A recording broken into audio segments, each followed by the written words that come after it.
Salam, selamat pagi. Jumpa lagi bersama saya Pendeta Samuel Pandi. Dalam jumpa pagi ini ada kebenaran firman Tuhan yang hendak saya bagikan kepada saudara-saudara. Kejadian pasal 33 ayat 10. Tetapi kata Yakub, janganlah kiranya demikian. Jikalau aku telah mendapat kasih-Mu, terimalah persembahanku ini dari tanganku. Karena memang melihat muka-Mu adalah bagiku serasa melihat wajah Allah, dan Engkau pun berkenan menyambut aku. Saudara yang dikasihi Tuhan, saya percaya bahwa kisah tentang Esau dan Yakub kita tahu, kita kenal, itu menjadi cerita yang telah kita kenal sejak kecil. Tetapi bayangkan bahwa setelah Yakub keluar dari sungai Yabok, dia mengalami satu perubahan. Karakternya berubah. Dia yang dulu menipu sekarang terlihat lebih apa adanya, terlihat sebagai orang yang mau untuk merendah. Saudara-saudara, dalam pergolakan pertama ketika dia menipu Esau, itu pihak yang bekerja sama adalah dia dan ibunya. Tuhan tidak dihadirkan dalam persoalan itu.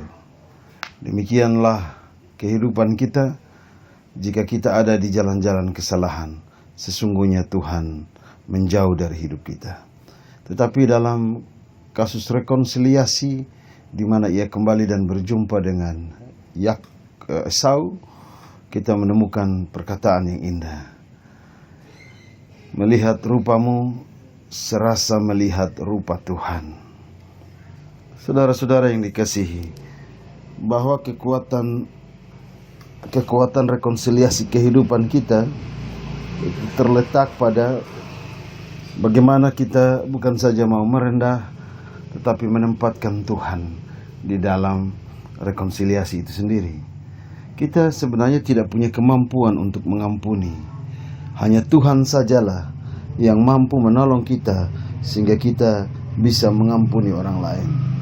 Kekuatan dan kemampuan kita terbatas. Tuhan mengarahkan kita untuk melihat bagaimana visi kehidupan yang lebih baik dari sekedar suatu kemarahan. Saudara, perjumpaan kakak dan adik mungkin adalah perjumpaan biasa, tetapi kita menemukan karakter yang baru. Yang hebat dari teks kita ini bukan hanya tentang Yakub, tetapi tentang Esau. Dia kakak yang tidak menyimpan kemarahan. Meski karena kisah penipuan Yakub dahulu membuat keduanya terpisah, tetapi menempatkan diri sebagai kakak yang bijaksana itu penting dalam hidup kita. Ada berapa banyak orang yang menyakiti kita, tetapi kemampuan kita untuk mengampuni itu sulit untuk kita laksanakan. Bertahun-tahun dia bisa menjadi akar pahit yang bisa saja meledak kapan saja. Semua yang melukai kita itu bisa saja membuat kita makin menimbun kebencian bagi gunung api yang siap meledak kapan saja. Tapi dalam teks kita menemukan satu kedewasaan yang luar biasa. Rekonsiliasi harus melibatkan dua pihak, baik antara yang melakukan kesalahan dan yang menjadi korban dari kesalahan.